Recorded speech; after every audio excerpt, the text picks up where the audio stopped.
Hello and welcome into the Knicks-Verse. My name is George, and if this is your first time here, or you've been here before but have not subscribed yet, please do so, along with hitting that thumbs up button for me, and turn on the notification bell so you're alerted when I drop a brand new video. But most importantly for me, personally, the comments. Love to hear your thoughts about all of this. And tonight we watched the home opener. The home opener of the brand new season, and the Knicks took care of business. I'm so relieved. So relieved. I mean, basically, the Knicks spanked the Pistons in the end, but there was a moment there, I will say, when we had a nice, comfortable lead, and I think it was a 29-point lead, and it was cut down to 15 or 14 points. And I got flashbacks of last season against the Orlando Magic. But guess what? This isn't last year's team. No. This is a team with Jalen Brunson on it. And man, does he make a difference. But it's not just him. Up and down this lineup, we have quality up and down this lineup. And this was a big game for the bench. Let's get to it. Here we go. Knicks won 130-106. That's right, 130. In fact, let me show you something. The last time the Knicks scored, here we look at the team stats here. Knicks made 50 out of 95 field goal attempts. They made 50 field goal attempts. They shot 52.6%. 16 of 38 from the three-point line. But the last time the Knicks made 50 field goals in a regular season game without overtime was way back in the year of Julius Randle's All-NBA year. Actually, no. What am I talking about? Oh, no, it was that year. Oh, no, it wasn't. It was the 2019. That is that year. What am I talking about? Look at that. 2019, December 17th against the Atlanta Hawks. They made 53 field goals, shot the same amount. 95, shot 55.8% way back then. It's been that long. They've had other games. Ironically, I think they've made 50 plus field goals in, I think, 3 or 4 other games. 2 of them were against Atlanta in overtime. The other one was against Cleveland. Maybe it was just those 3, but that's it. The last time the Knicks scored in a regular time game, more than 50 field goal attempts was back in December 17th, 2019, which feels like an eternity. That feels like so long ago. Wow. That really was a long time ago. The world was very different back then. But fortunately for the Knicks, we got Immanuel Quickley on this team. Look at that. Tonight, he was the team high, 20 points, 7 assists, 7 rebounds, 8 of 15 field goal shooting, a plus 27 in 27 minutes, and it showed. This was great. He needed this kind of a game. There was a moment there where he passed up a shot or two, and I think Clyde even commented, or maybe it was Mike Breen commented that Thibs was barking out on it. He was pissed that he didn't take the shot, and he should be.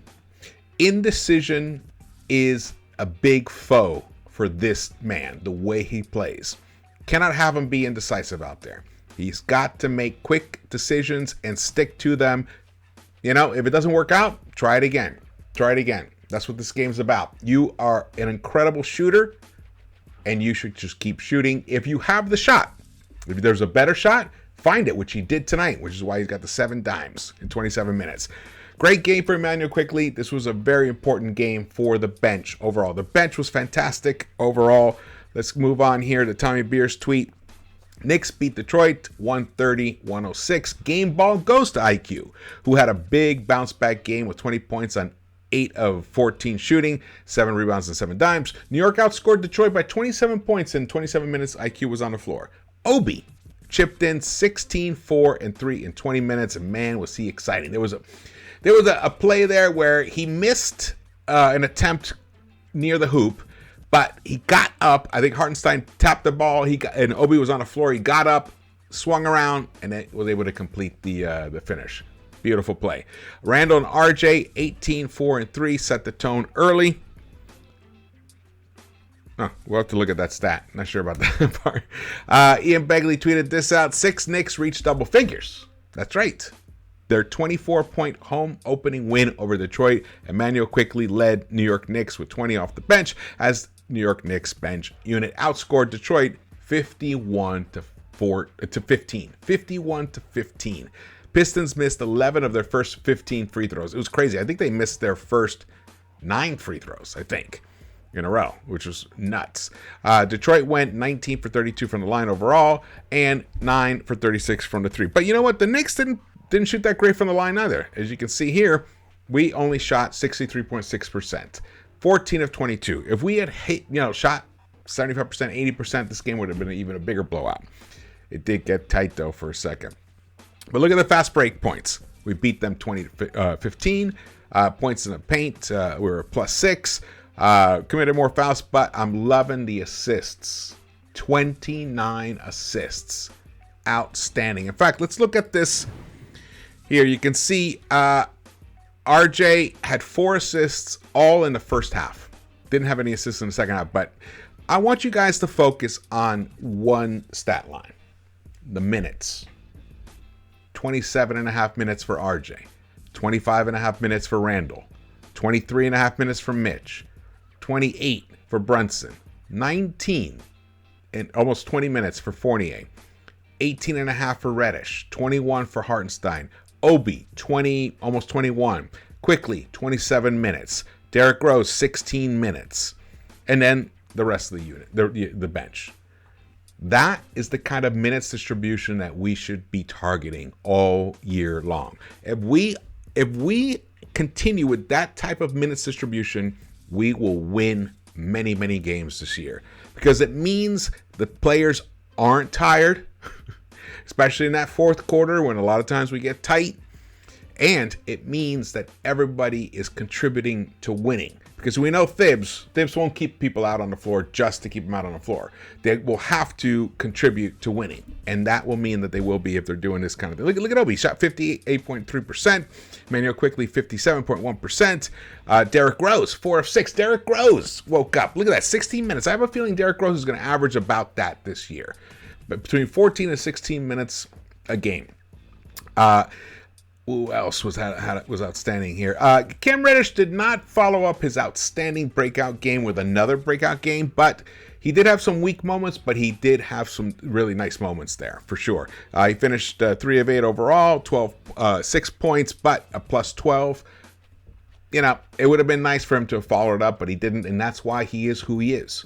Once he starts stringing together several games of like high-level play consistently, then we will have something with Cam Reddish. I do believe it is possible. He just needs more burn.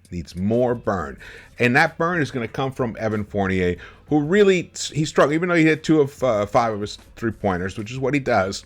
He did get a couple of assists, which is nice, a steal and a block, but he committed 4 turnovers, 1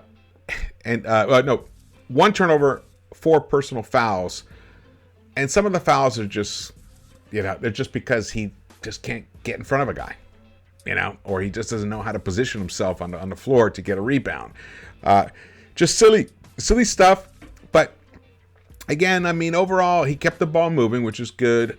And I just feel like at some point when Grimes comes back, if Cam keeps giving us productivity like this, more in line with the previous game, the first game, and Grimes comes back and he's healthy and he plays defense at the level that we've seen him play, or better even, and he's shooting at the level that we've seen him play, or better, it's going to be hard to make the argument to keep Evan Fournier in that starting lineup. Or even if they do keep him in the starting lineup, it's going to be hard to play him more than 18 minutes a game, because he's a specialist. And specialists, they don't play 32 minutes a game. They just don't. So that's going to be interesting how that develops. And hopefully it will develop that way. And then we will have something to trade pretty soon. And that'll be Evan Fournier, because people need his outside shooting. We just want to be a young team. We want to be a team that moves the ball constantly. We're in constant motion. Or those moments when we're taking stabs at the defense, slight ISO play, but we're spread out. And Fournier does help with that. However, what he lacks on the defensive end is just dramatic. It's just very dramatic. So just pay attention to that. That might be a developing story. RJ Barrett broke out of his funk.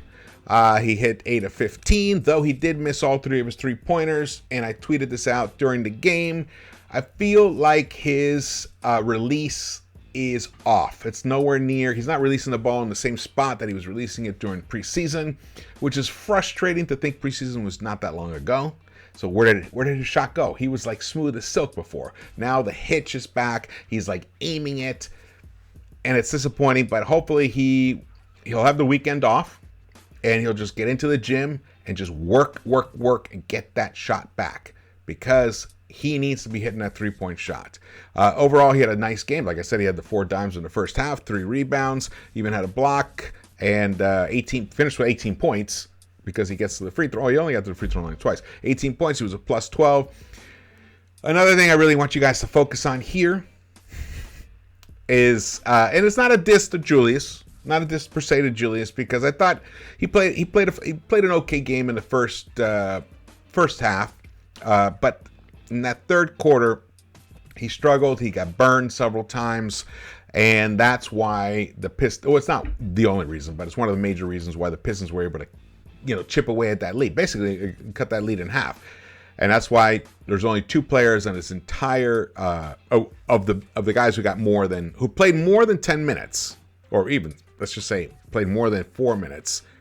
The only 2 players that had a minus plus minus were Randall, -1. And Evan Fournier, a -1. So, got to pay attention for that. But Jalen Brunson, there was a moment in the game where the Knicks were starting to stumble a little bit. And Jalen Brunson, he brought the ball over the half court and just brought it right up to the 3-point line. Just shot it, hit the 3-pointer, and it totally stopped the bleeding. And that really was the turning point of the game. It just put a halt to whatever the Pistons were doing. And the Knicks just picked it right back up. And then the bench came in. We saw a lot of Brunson playing with IQ, which is nice. I like seeing that. I want to see more of that. I'm going to talk about IQ a little bit more here. It seems like Immanuel Quickley, he has a very difficult role on this team. Because sometimes he's the point guard in the second unit. Sometimes he's not. Sometimes he's playing with the starting point guard. Sometimes he's playing with the starting unit. Sometimes he's not. I think, and sometimes he gets a little gun shy, which is bad for him because it doesn't really fit with his mental makeup, his style of play. He needs to be constantly attacking. The beautiful thing about him is that his ability to rebound is tremendous. He has such a great nose for the ball. He impacts winning on the floor. When he's second guessing himself, it's a disaster. It's a disaster. But I think a lot of that comes from trying to figure out what his role is with the unit that he's on at that moment, because he's not with the same unit every single time. And I think that's something that's he's going to have to work his way through it. And hopefully this type of shooting can continue. I mean, we need him. We need Immanuel Quickley to be a 40% three-point shooter and, 47% overall field goal percentage. That's what we need from Immanuel Quickley. And I totally believe he can do it. I know he can do it. You just have to gotta see if he can keep doing it. That's the main thing with him. Let's go back to the stats here. The other one, Isaiah Hartenstein, 21 minutes, 2 of 4. He hit one of his 3-point shots, 11 boards. He was the team high with 11 boards. He was also the team high in defensive rebounds, 7. Of course, Mitch always going to lead with the offensive rebounds. Mitch only had 5 overall rebounds, 23 minutes, but he made up his presence felt on the court in his 23 minutes there. Hit all 3 of his field goal attempts, 2 blocks. He wants to lead the league in shot blocks, and he has the ability to do it, at least compete for the lead in shot blocks in the NBA. I totally believe he can do it. The thing is, today wasn't a big deal. He only had 2 personal fouls, but the last game, he didn't totally foul out, but he had 5 fouls. He picked up those 4 fouls pretty quick, and it made him obsolete as far as Fibs is concerned. As far as him trying to figure out, what type of, who can he trust at the center position? And he went with Isaiah Hartenstein last game, and he played very well. And what that does is it throws off your rotations, But so that's why having Mitch out there on the floor not picking up, easy fouls or bad fouls, let's put it that way, is so key. However, look, he finished with 8 points. It was a +5. Wasn't a super stat line outstanding game for him, but he played a decent game there. Jalen Brunson, 6 of 11, man. 54.5% overall field goals, 2 of 4 from the 3-point line. He did miss 2 free throws. Not sure what's happening there. Did he miss a free throw last game? I can't remember now. But got to get that in line. The 63.6% is just not going to cut it for this team. We got to hit our free throws. Look, RJ's hit his 2 free throws, which is nice. I'll say I'm very relieved by this win. Let's put it that way. Not going to read too much into it because it's Detroit. We should beat this team, especially at home. And just because, let me tell you, man, that Memphis game, we should have won that game. They were without Dylan Brooks, Jaren Jackson Jr., 2 of their top 3 players. They were without them. Some people might say Desmond Bane might be their second best player, but at this point, he's definitely up there. At least of their 4 best players, they were missing 2 of them, and we lost to them. So, in hindsight, when I think about it more, I really believe that we should have definitely won that game. And that was a bad result in the end, even though we did come back and made it really exciting and took it into overtime, and it was a great breakout game for Cam. So it's hard to judge where this team is. What is this team? Because Detroit isn't anything to really hang your hat on especially in terms of hats. Don't forget to order your hats. We got the dad hats in. We still have the snapbacks. We got t-shirts. We got pullovers. We got beanies. Check it out. The site, the URL to the store will be in the description below. So check that out. So let's hope that the team that we saw tonight is closer to the real Knicks team that we're going to continue seeing. Let's hope that that's what it is. It's hard to tell. It's hard to tell for sure. But Monday is going to be an interesting contest. Well, Monday we have Orlando Magic, and then I believe we have Charlotte. So those first 4 games, we should finish 3-1. Let's hope we do. Let's do it. All right. Well, thank you guys so much for watching this. Again, my name is George. Please subscribe. Follow me on Twitter as well, and hit the thumbs up button. Drop your comments. I want to hear your feelings. I will probably be dropping a video over the weekend, looking more at the first 2 games in their totality, and see if there's anything that's can be gleaned from it in terms of where this team might be going. But it's just wait and see. I'm just relieved we got this win. Relieved. I had those Orlando Magic flashbacks. I was like, built up a big lead and just coughed it all up. Not this year. This is a very different team this year. However, it's early. It's early, guys. All right. Oh, yeah. Don't forget, get your t-shirts, too. All right. I will see you around the Knicks-Verse.